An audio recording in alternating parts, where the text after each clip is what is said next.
Hello!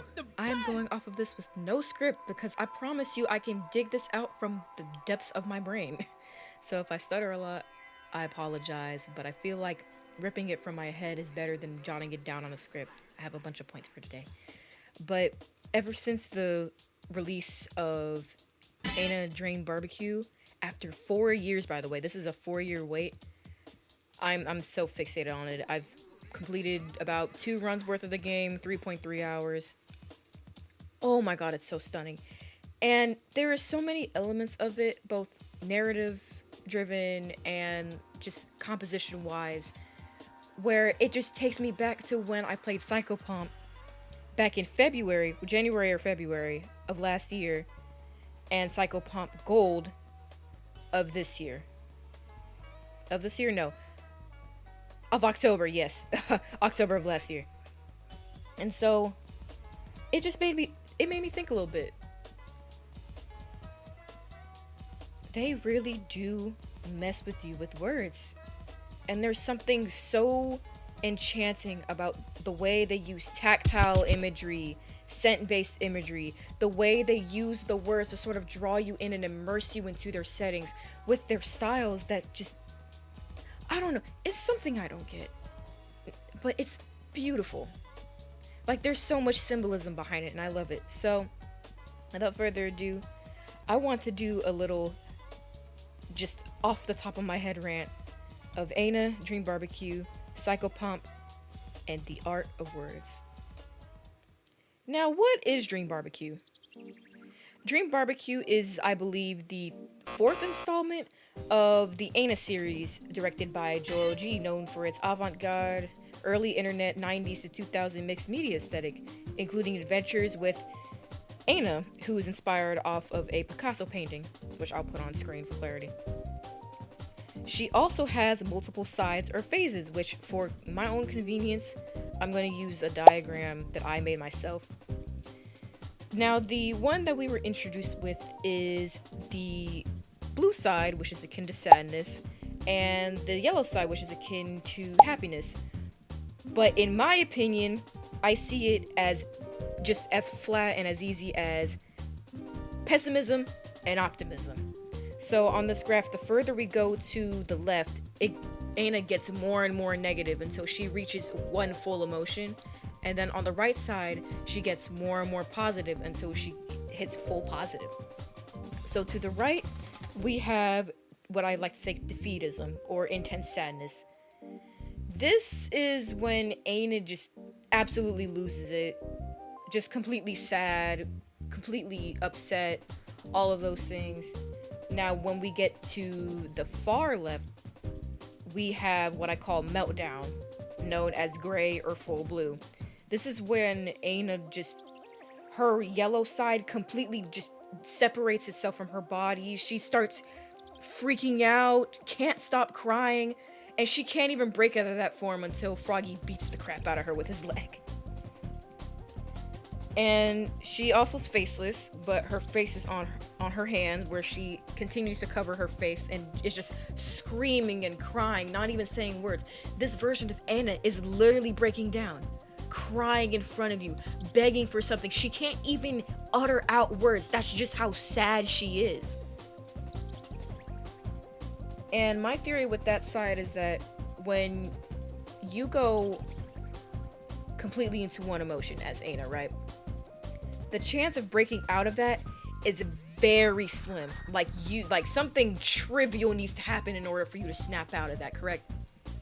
Now, just to save time, on the first section to the right, we have disoriented / what is normally called by everybody drunk, or what I like to call intense happiness too.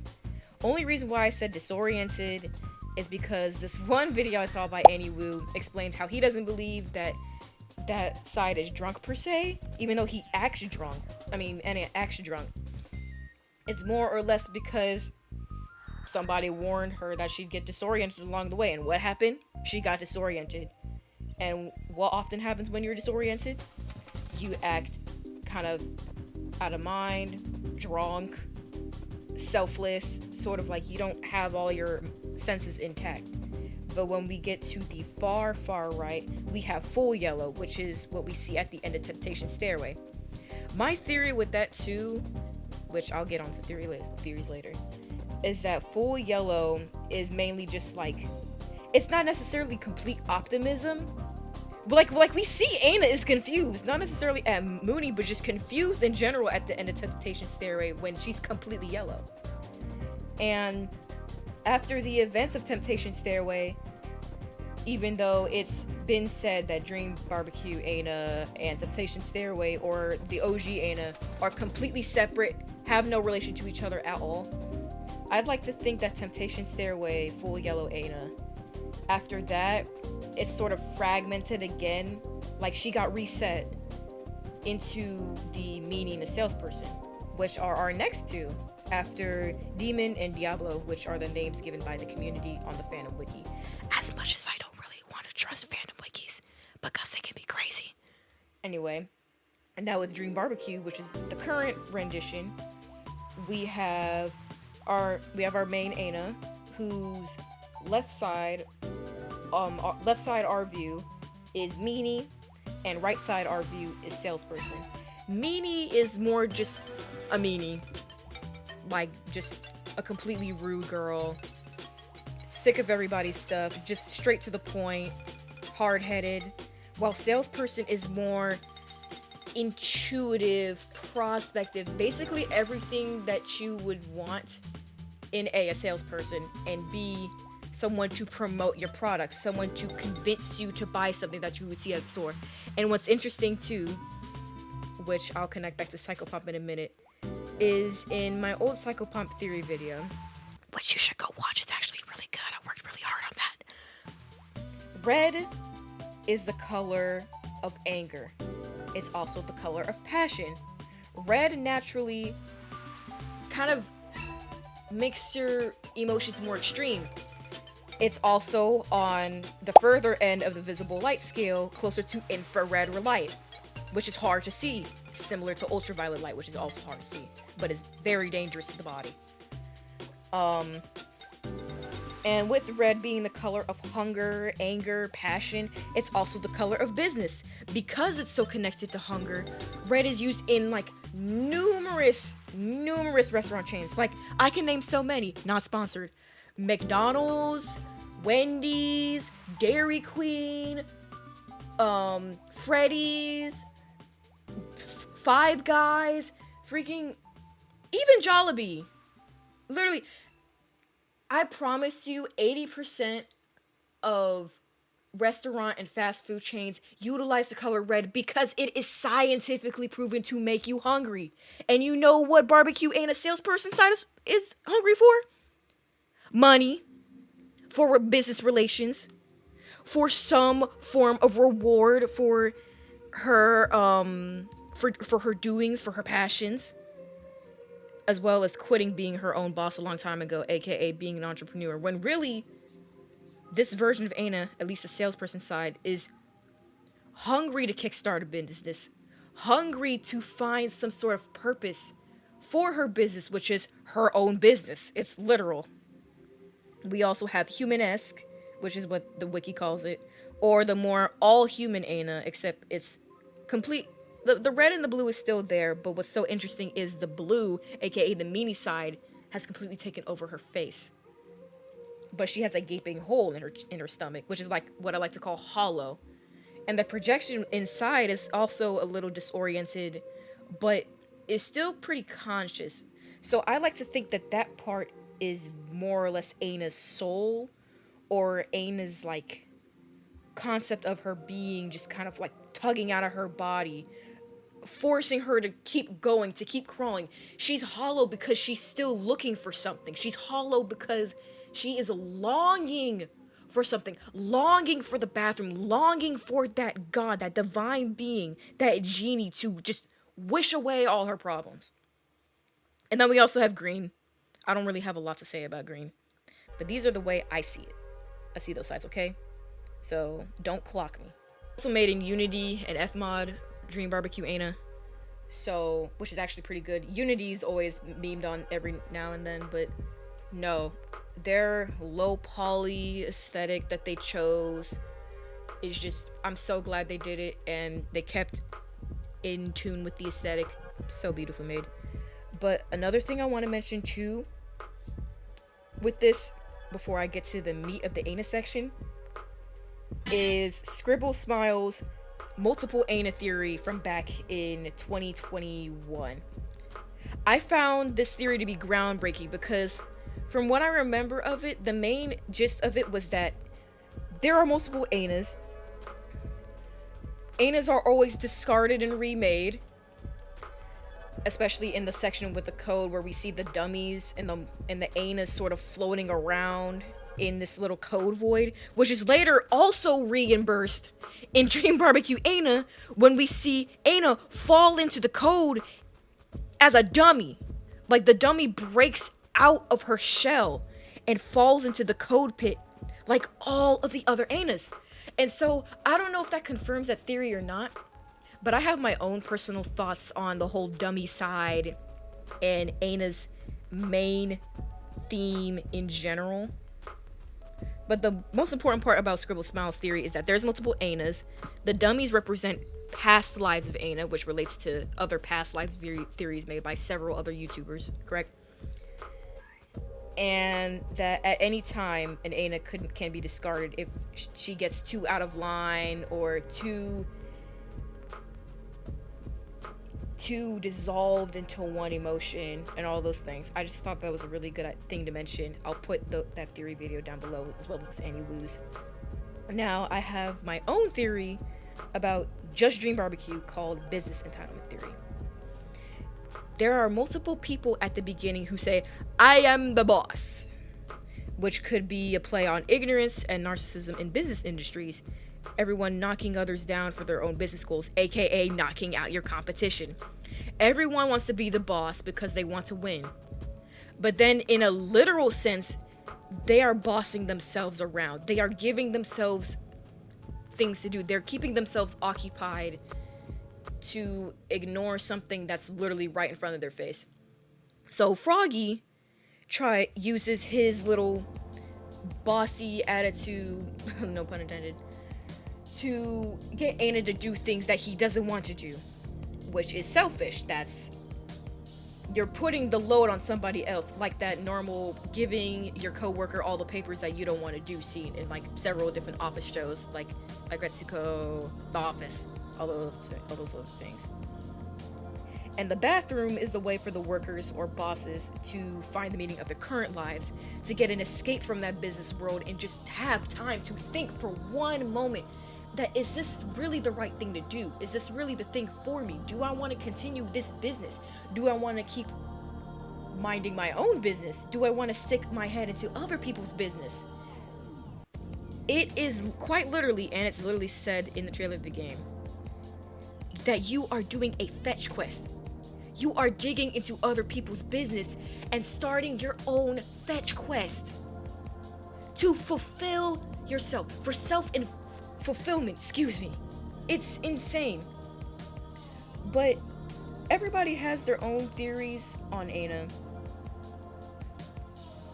But what I truly undoubtedly believe the most outside of my business theory is that Ana isn't meant to be taken literally.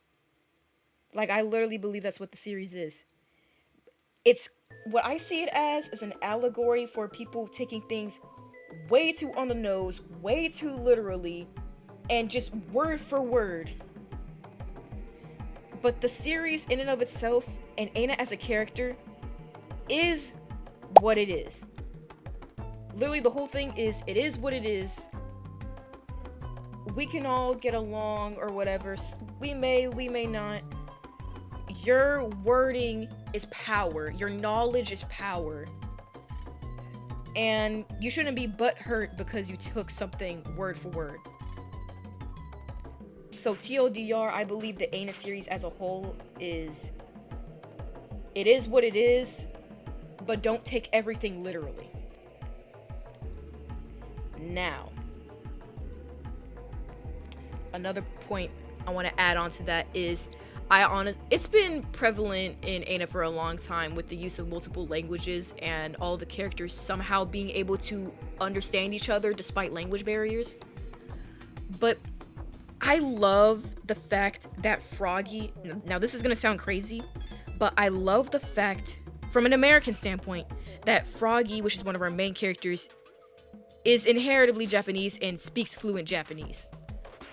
Because to the US and various other nations, Japanese is huge in business. And mainly the US as somebody who's American, but if you have connection to Japan, your diplomacy with business and your industry with business as well as imports of things is going to go just up there. It's going to be up there. So like a lot of Americans, like if they're more in the business field, they strive to learn Japanese for the business aspect, not necessarily for the culture, but just for the business, to fulfill their own selfless business needs. Everything ties back into getting into other people's business. It's outstanding. And so with the powerful red, the hunger for fulfillment, the hunger for answers, the hunger for fulfilling those selfless needs and questions and theories you have about the world, we have PSYCHOPOMP. PSYCHOPOMP is a game made by Carbonic, oh my god, /Fading Club on January 30th, 2024 in Godot engine before being revamped into PSYCHOPOMP Gold in October 2024. I believe. I could be wrong. I'll put the date up screen. And it's like this very gritty, just reminds you of the Otherworld in Silent Hill 2 dungeon crawler with a lot of puzzle elements, and its tactile imagery is insane. Like, if you read one thing, you probably could feel and smell everything. We play as this young woman, for who I won't give a name, but she has various names. Canon 1, Savinish Missionary, Irvina, Pompey, just, there's so many names, who distrusts the corporate world and the government world, and believes everything is out to get her, or that she is out to get them. And over time, as we progress through these worlds, she becomes more and more accepting of herself, in a weird sense, which I'll tie that into Ana in a little bit. But each world in PSYCHOPOMP criticizes and makes fun of a different issue in society. I like to mainly use like it from an American standpoint because, if I'm correct, he is American. I'm pretty sure he's based in Virginia. But just for some examples, the public school criticizes the school system, children's hospital, the medical system, sewer treatment, waste management, and all of those things. Hard structure, construction, and the idea of birth, DNA being seen as a defect and unnatural, etc.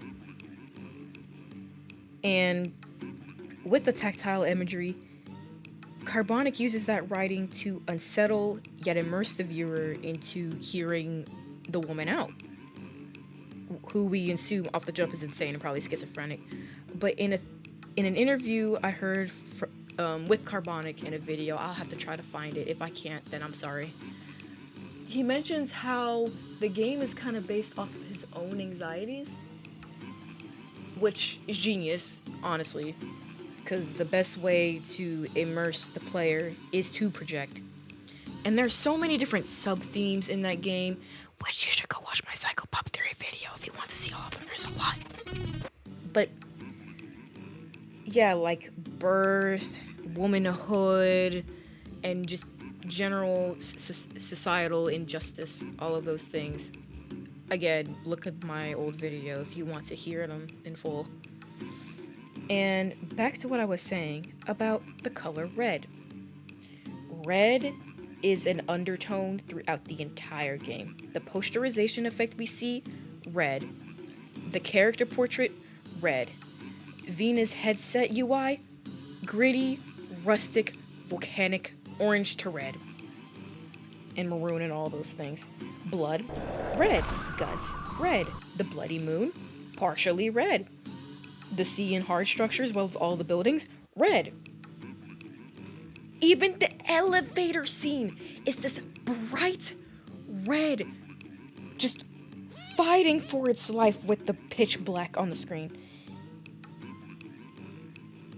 these games love red. There is color psychology involved. Red naturally aggravates and intensifies us as people.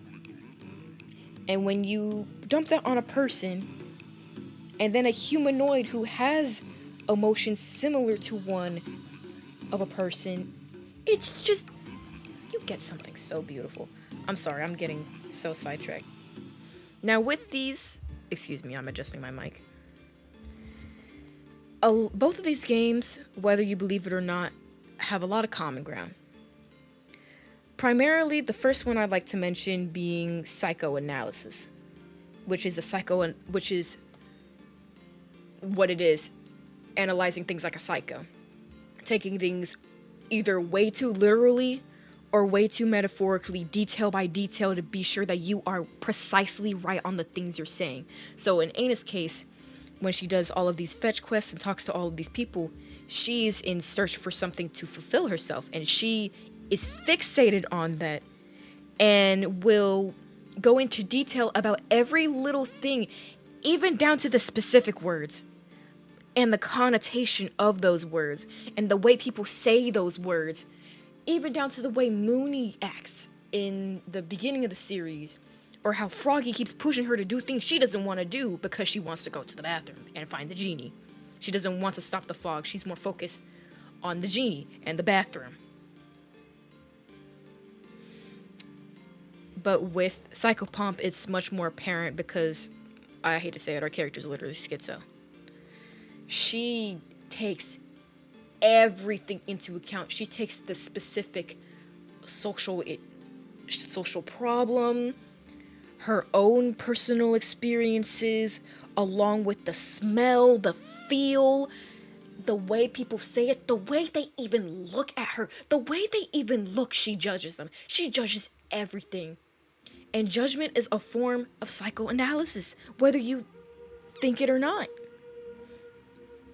And then another thing with that is business culture. 2 words. Dream barbecue. 3 words. Dream barbecue Anna. She is the embodiment of business, like I mentioned earlier, in business mottos and keeping your word, being way too literal. But with Vina, or who I call Vina, I have a plushie of her, I'll put her on screen. She, in one of her old pictures at the beginning, everyone everywhere has secrets. Do you know that everybody has special powers and they've kept it a secret from me my entire life? She is seen smoking in like a casual button up. So that can either be her on a work break or her in her normal day-to-day life. Just sitting there worrying, using substances as a way to dismiss all of her problems. Correct.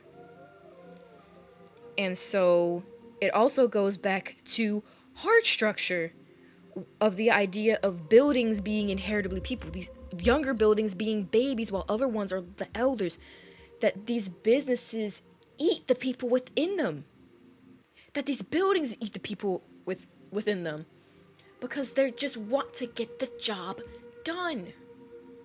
Vina wants to get the job done. When she holds the child that she gets at the end of the game after collecting all the eggs of the earth, or I believe it's at the first part,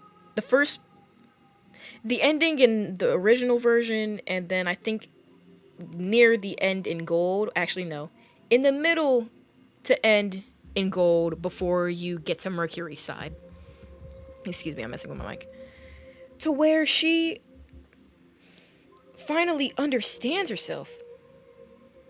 But before we get to understanding yourself, there is so much manipulation and gaslighting in these series.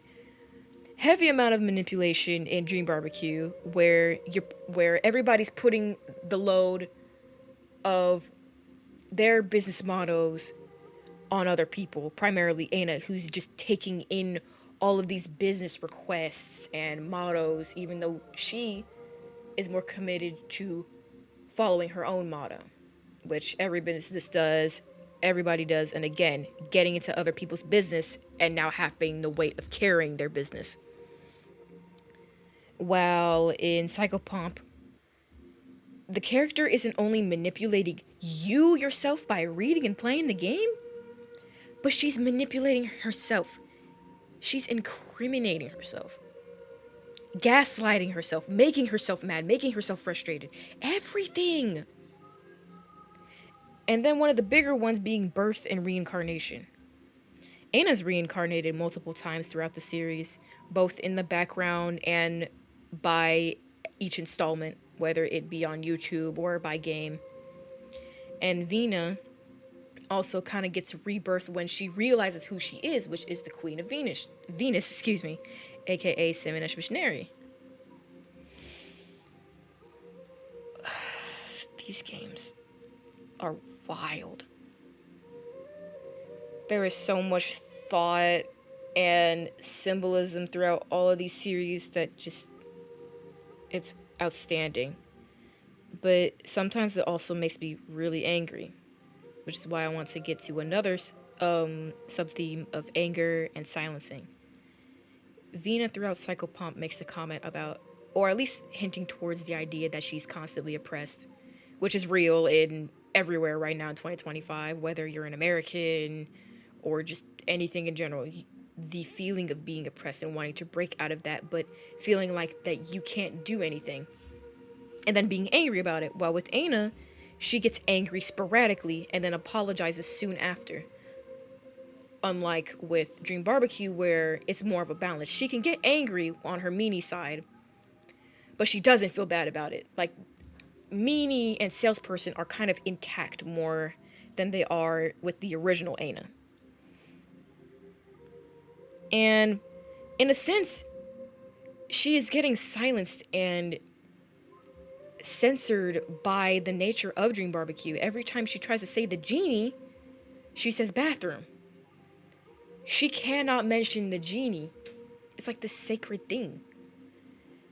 To the point where it seems like other people are aware of it now, like the witch is trying to get to the bathroom, the shaman being aware of the bathroom. It's almost like but Froggy, I think, out of all of them, is oblivious to the bathroom, aka the genie. And because even though it's quite literally a portal potty in the middle of nowhere, it leads you to the genie. The world is censoring the existence of the genie to keep it sacred. And in a sense, oppressing the speech of all the other residents in the Lonely Door of Chapter 1 of Dream BBQ. Which, keep in mind, Dream BBQ is continuing. This is only Chapter 1 we've seen. That's taken 4 years. And with the more metaphorical things, they, at the end of the day, their style and use of words elevates their games to levels that even I'm outstanded with to this day. Which is why I love indie games, indie devs, and smaller games compared to the mainstream so much more, because they have such a deeper connected and deeper rooted tale to tell. And they're so much more connected to the people that made them that they feel more human, but they also feel more abstract. And I love that abstract feeling in these games. Their art style, their mechanics, their presentation, and the characters themselves really know how to cook up a narrative. So, for my end message, I want to say, as artists, we need to learn the rules before we break them. I've heard every mentor and every teacher say that so much, but it's so true. Learn the rules before you break them, not just with your style, but with the world around you. Within reason, of course. So, ladies and gentlemen, don't be afraid to get a little deep-rooted, and don't be afraid to use big words. Love y'all. Stay creative. Peace.